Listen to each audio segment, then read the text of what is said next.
¿Qué tal, chicos? Muy buenas tardes con todos. Bueno, esperando que todos se encuentren bien. Vamos a comenzar con la clase del día de hoy.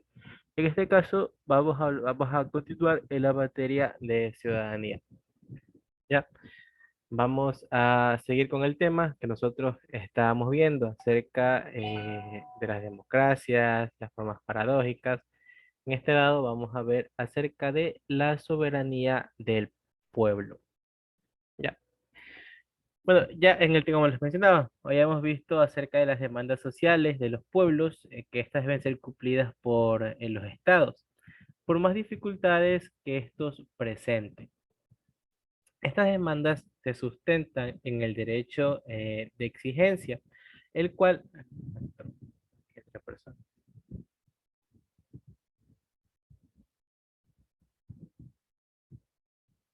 Ya, en este caso, lo que debían cumplir el Estado con el grupo de personas que los había elegido. Bueno, se sabe que también la soberanía popular del latín es el derecho y voluntad política de un pueblo para autodeterminarse, exigir y decidir independientemente de poderes externos. En la Edad Media se usó la palabra soberano para llamar así, en este caso, al príncipe. Por sobre su autoridad no había ningún otro poder para el siglo XVI. Esta palabra pasó a ser un concepto desarrollado por los politólogos. En este caso, ¿qué nosotros estamos viendo? Bueno, ya muy adelante nosotros habíamos visto que el Estado siempre debe cumplir, en este caso, con las diferentes demandas que estos puedan llegar a tener o puedan llegar a suscitar en sus campañas. Es decir, si el Estado promete, saben que el gobierno, en este caso el gobierno promete que de tal punto a tal punto van a realizar diferentes obras, estas las deben cumplir. Que en su oferta de campaña dicen, por ejemplo, que todos los ecuatorianos que no tengan casas van a tener casas, estos deben cumplirlas porque al no hacerlo están jugando con el voto del país y con un engaño de cantidades de, perdón, de magnitudes gubernamentales. Obviamente que esto se ve más en países europeos, porque aquí en nuestra región, América, Latinoamérica, siempre hemos tenido los casos de presidentes en los cuales prometen y no cumplen. Y bueno, eh, se sostenían, por otro lado, que la soberanía era un poder que yacía en el rey, cuya autoridad era indiscutible, pues era asignada por Dios. En este caso, se caracterizaron tres formas de gobierno. Tenemos, al primer lugar, la aristocracia, tenemos la democracia y también lo que es la monarquía. En este caso, la democracia era el poder soberano, lo tiene el pueblo. La aristocracia era la soberanía, la tiene un pequeño grupo de poder. Y la monarquía, en este caso la soberanía, la tenía una sola persona.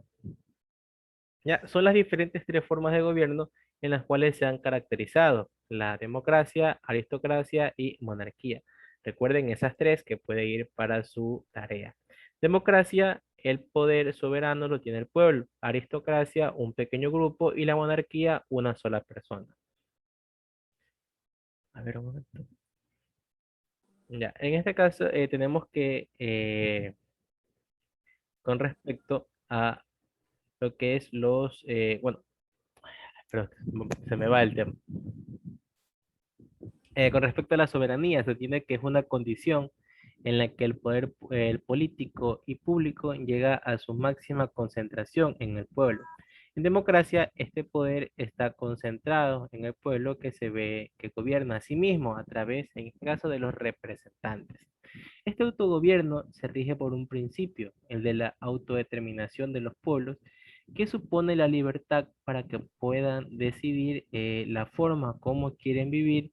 Por lo tanto, crearán sus propias leyes, manejarán sus propios recursos y tomarán sus decisiones y resolverán los problemas sin la intervención de otros estados. con respecto a los postulados del republicanismo, la soberanía popular es la autoridad absoluta para decidir los destinos de un Estado. También la soberanía es, la soberanía también es, en este caso, una de las características fundamentales del republicanismo, la cual es una forma de gobierno que se ha venido estudiando. Se entiende por republicanismo que es una corriente de pensamiento político que se opone a la monarquía y propone la república como una forma idónea del gobierno del Estado. Además, que sus principios se fundamentan en la ley, el derecho, la soberanía del pueblo y también en la libertad de la ciudadanía. Este a su vez fue un modelo, el cual funcionó en la antigua Roma entre los años 500 al 27 a.C., periodo comprendido entre el fin de la monarquía y el inicio del Imperio Romano. Antes, la república fue estudiada por filósofos griegos, llámese Platón o Aristóteles, que aportaron con la caracterización de esta forma de gobierno. Y bueno, etimológicamente la palabra república proviene del latín res publica, que significa la cosa pública. Y en ella lo más importante será el bien común. Y epistemológicamente la república implica que todas las personas somos iguales ante la ley, siendo esta quien regula la vida en la sociedad y frena los abusos de los gobernantes. Ahora, ¿cuál es la diferencia entre otros modelos de la organización política? Bueno, contrario a la monarquía y la aristocracia, en la república, la figura del monarca es suplantada por la de un jefe de Estado, en la cual es elegido popular y democráticamente por el pueblo, es decir, el presidente. Mientras que en la monarquía predominaban los intereses del monarca y en la aristocracia en los intereses de los de mejor linaje. La república tiene como centro de interés el pueblo al cual es protagonista. Obviamente, nosotros en este país, en nuestra república, podemos elegir a cualquier presidente. Es decir, si bueno, ya pasan los años y viene el señor Elvis Castillo y dice, ¿sabes qué? Yo quiero ser presidente y tiene el apoyo popular él puede ser presidente de la República, ¿verdad? Porque es el pueblo el cual está eligiendo a esa persona, a sí mismo, con la señorita Berta Chamba, Carlos Arcos, Jennifer Ávila, pueden ser elegidos todo mientras tengan el apoyo del pueblo, a diferencia de un monarca o de la aristocracia, porque no es como que vengo yo y digo, bueno, yo quiero ser el rey, eso no lo voy a poder hacer, porque ya esto es por sangre, que la familia y todo eso, y bueno, y de los aristócratas es según la familia de mejor linaje. ¿Ya?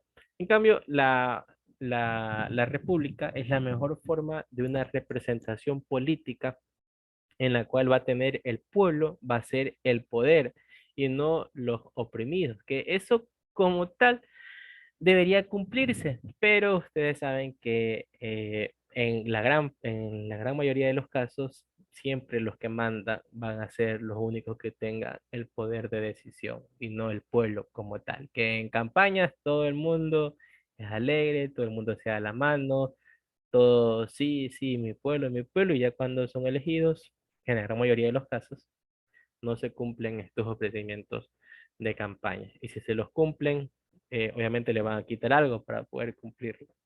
Ya, no estoy atacando a ningún presidente ni nada por el estilo, para que no hayan problemas de que no, que el profe es de tal partido político.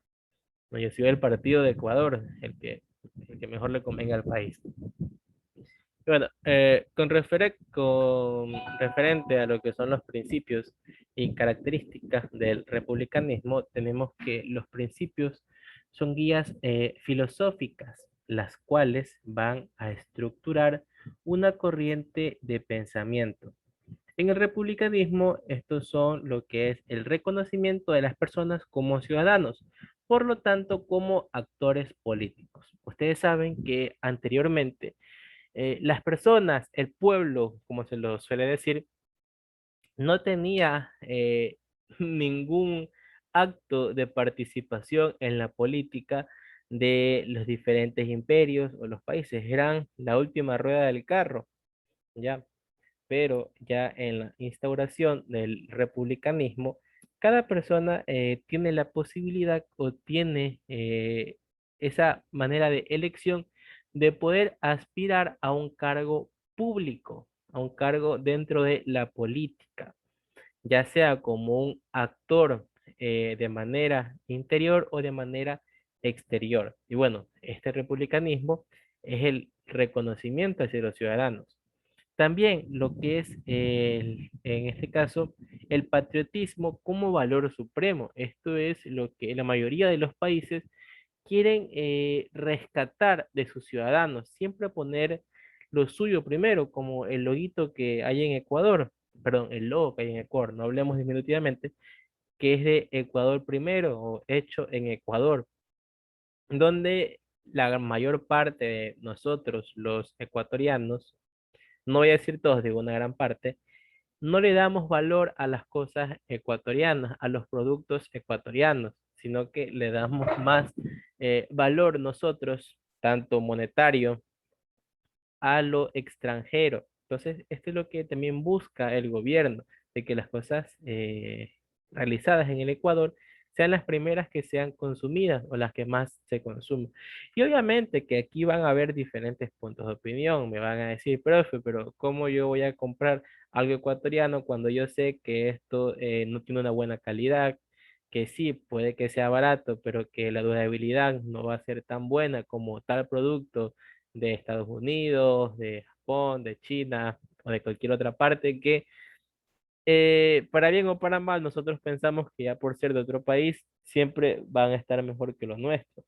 Y bueno, obviamente hay lados y lados. Habrán productos que son mejores los de aquí y otros productos que obviamente van a ser mejores de ese lado, pero ya depende del gobierno, de los encargados, los que están en el poder, que den todas las capacidades, que den todas las facilidades para que los empresarios, para que los emprendedores ecuatorianos puedan realizar sus productos sin mayor inconveniente, que con tanto IVA, que tanto que se paga en el SRI. Y bueno, obviamente uno no compra pan para vender pan, sino que siempre uno trata de sacar una que otra ganancia, ¿verdad?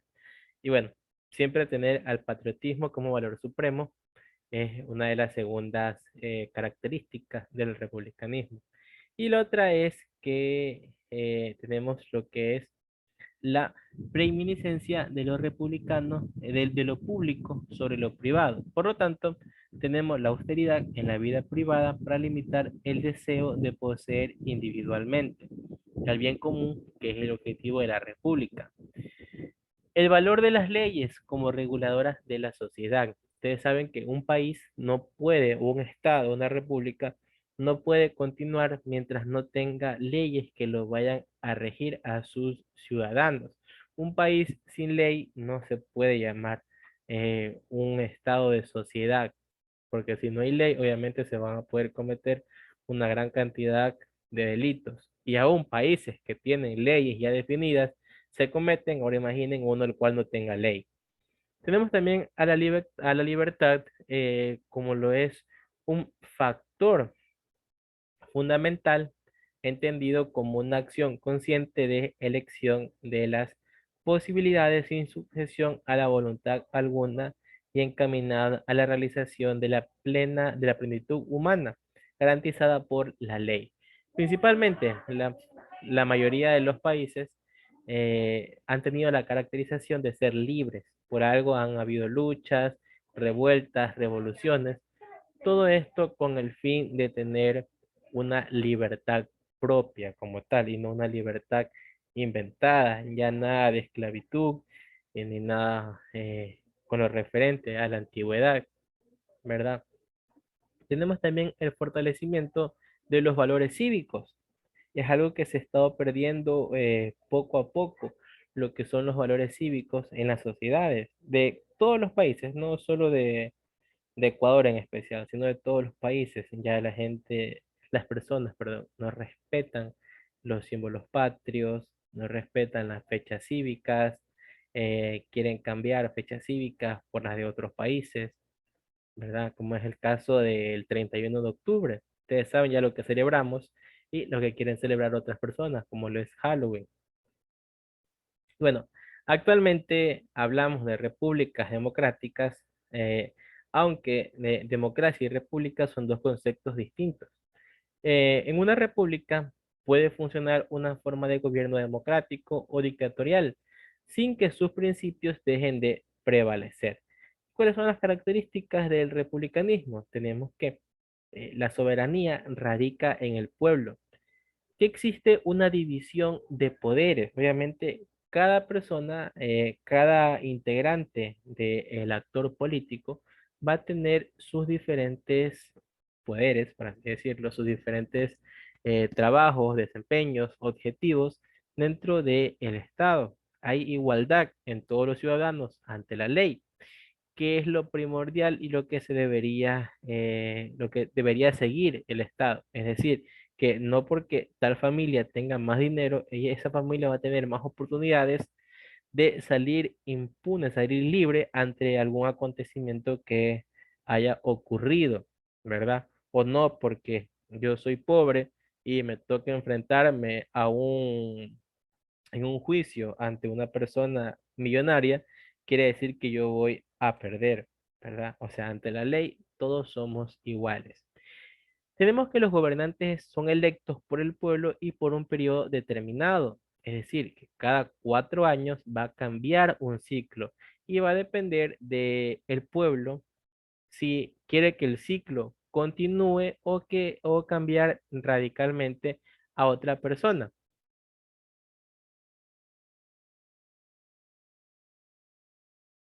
¿Verdad? Son pocos los casos en el Ecuador en los cuales han habido presidentes que se han elegido por más de 2 o 3 ocasiones. Por lo general, siempre cada 4 años se va cambiando. Y bueno, muchas veces también se dan en los partidos políticos que pueden seguir al mando. Por ejemplo, el del último presidente que salió, bueno, el anteúltimo, el de Rafael Correa, que creo que ganó las elecciones 2 veces y después postuló a Lenín Moreno y su partido político, bueno, que después lo sacaron y todo eso, pero bueno, su partido político estuvo en 3 ciclos de mandato. Otro, que los gobernantes son responsables de sus actos ante el pueblo.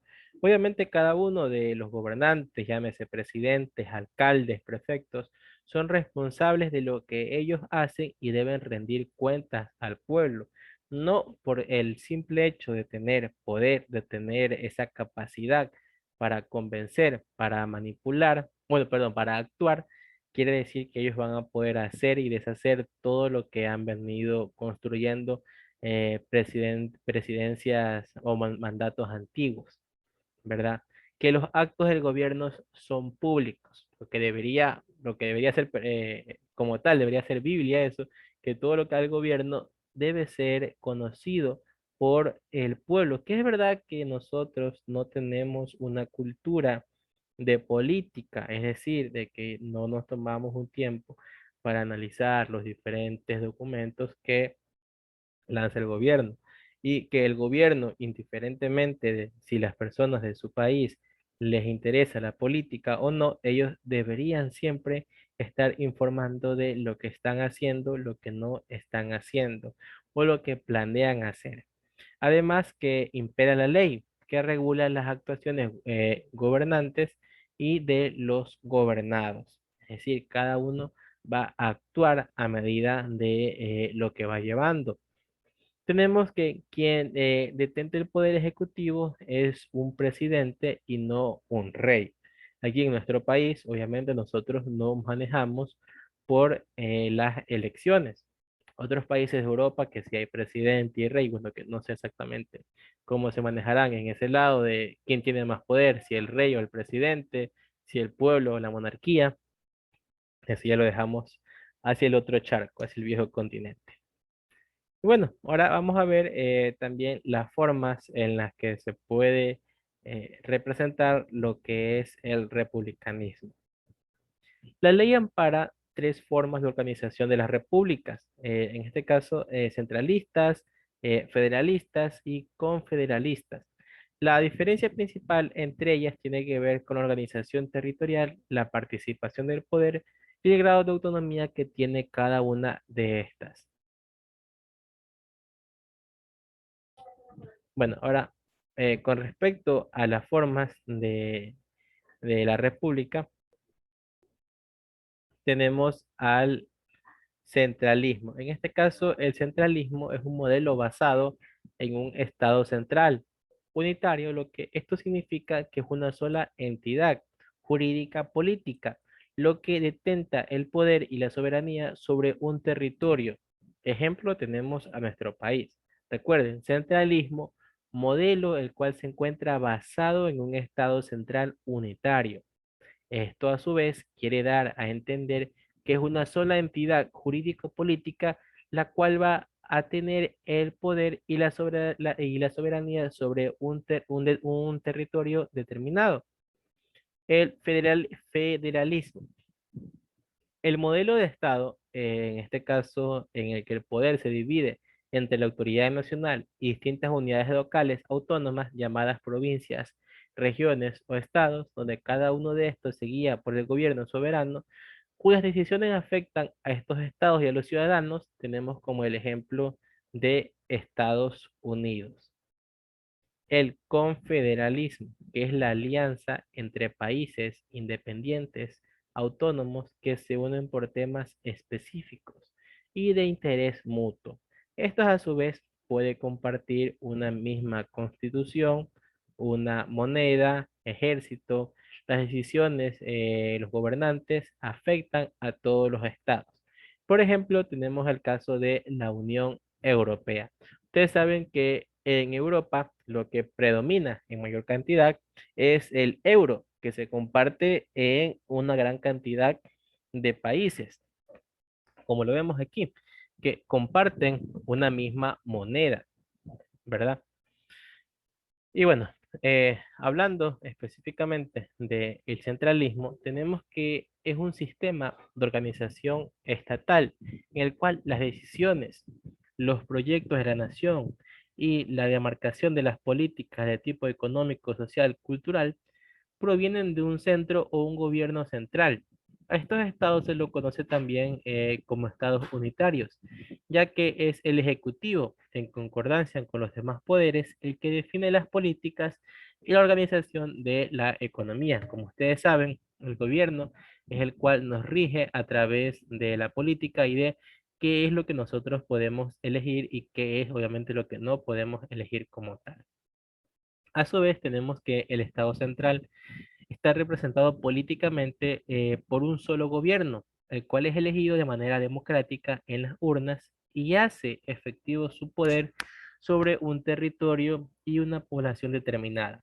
Esta población se encuentra sujeta a un conjunto de leyes vigentes en toda la nación y goza de igualdades de derechos y deberes. Básicamente lo que a nosotros hemos venido viendo durante la materia. Es decir, que cada persona, siempre recuerden esto, cada persona va a tener, va a ser igual ante la ley, especialmente en nuestro país, donde va a gozar de los, donde debería gozar de los mismos derechos y oportunidades que otras personas que su situación económica sea quizás mejor que lo de la de nosotros o la de las personas en cuestión, ¿verdad? En este caso, esto se basa en el Estado central, el cual está representado, obviamente, por un gobierno el cual fue elegido en las urnas de manera democrática por el pueblo para que cumpla con un cierto límite de tiempo con todo lo que él ha establecido a lo largo, obviamente, de su mandato. Y bueno, bajo el modelo de Estado central, todas las regiones, provincias y cantones se encuentran regidas por un mismo esquema y un orden jurídico, económico, un orden político y un orden social. Es decir, todas siguen una misma corriente, siguen un mismo caudal. Además que el Estado central tiene a su cargo competencias exclusivas, como es la seguridad nacional y defensa del territorio. En este caso, llámese Policía Nacional y los militares. El régimen económico y tributario para países los cuales tienen su propia moneda, como es el caso de Colombia, el caso de Perú, el caso de, bueno, la mayoría de países de Latinoamérica, exceptuando a Ecuador y obviamente a las Guyanas francesas, que estas utilizan el euro. Ya, pero que también están dentro del territorio latinoamericano, pero que no son consideradas países latinos por ser parte de colonias francesas. Ya, bueno, las regiones, las provincias, cantones y parroquias también tienen a su vez, en este caso, sus propias formas de gobierno, denominados el gobierno autónomo descentralizado o también conocidos como el GAT, que tienen competencias propias dentro de su ámbito territorial de acción sin que por ello dejen de estar sometidos al marco legal. Es decir, al ser autónomos, descentralizados, no quiere decir que están fuera de la ley, sino que ellos cumplen también con las acciones que crean que es en beneficio, en pro a su lugar en el cual domina. Y bueno, y las políticas nacionales que rigen para todo el país es para todo el país sin excepciones. Países con este modelo tenemos al nuestro, a Chile, a Bolivia, a Colombia, a Uruguay, entre muchos otros. El federalismo. La palabra federalismo viene del latín faedus, que significa pacto o alianza. Por otro lado, el federalismo es un acuerdo establecido entre varias unidades territoriales autónomas de ceder parte de su autonomía a una autoridad general central que les gobierne en temas generales de interés común a través de políticas, leyes y leyes nacionales. Como ya habíamos visto, este era el caso de los Estados Unidos. En este caso, los estados federados gozan de autonomía y competencias exclusivas, en las cuales el gobierno federal central no puede inmiscuirse, porque cada uno elabora sus leyes, elige autoridades, recauda impuestos, donde el primer estado federal en América fue Estados Unidos en 1787. Después, Venezuela, Argentina y México también son estados federales. Con respecto al confederalismo, tenemos que es un estado político, el cual consiste en la unión o alianzas entre dos o más repúblicas soberanas e independientes, que al mismo tiempo estas comparten intereses en común, como la defensa del territorio nacional, las políticas migratorias, la creación de un mercado común, la integración regional en cuestiones políticas, económicas y sociales, además de que se forman así asociaciones o monocomunidades de estados, mediante lo que son pactos o tratados internacionales que sellan el vínculo. En esta modalidad, los miembros ceden poder a instancias del gobierno central para que ésta emita políticas o toma decisiones generales en base al bien común. Además, que es un tipo de autoadministración política. Como ejemplo tenemos a la UNASUR y también a la Unión Europea. Recuerden que la UNASUR es la Unión de las Naciones Sudamericanas. Ahora, vamos como último tema, que ya se va a terminar la clase. Tenemos al mecanismo o los mecanismos sociales de la legitimación del poder político.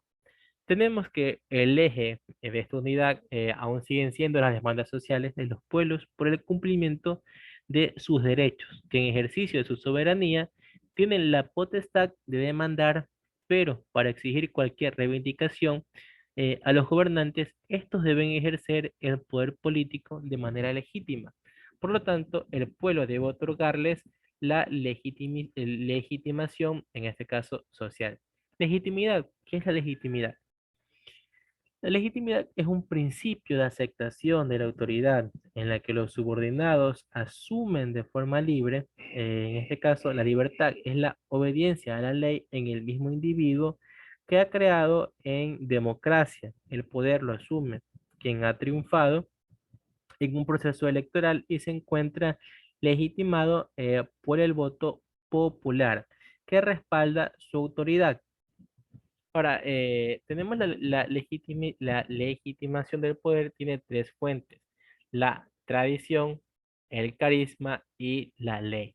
La tradición, basada en las fuerzas del pasado o la costumbre. El carisma se fundamenta en los atributos individuales del líder. Y la ley es si un país se establece que quien manda debe ser electo por voto popular, entonces su poder se fundamenta en la ley, puesto que así lo establece. Tenemos que los zapistas mexicanos tienen la filosofía del mandar obedeciendo, el cual es un concepto que sostiene que el líder que trabaja subordinado al mandato de la comunidad. Así, quien está arriba no es quien manda, sino que es la cabeza que ejecuta el mandato de los que están abajo o de los demás. Esto implica en 7 principios: servir y no servirse, representar y no suplantar, construir y no destruir, obedecer, no mandar, proponer y no imponer, convencer y no vencer, y bajar y no subir. Bueno, chicos, nos vamos a quedar hasta ahí porque ya se está terminando el tiempo. Déjenme tomar la lista un momentito, por favor.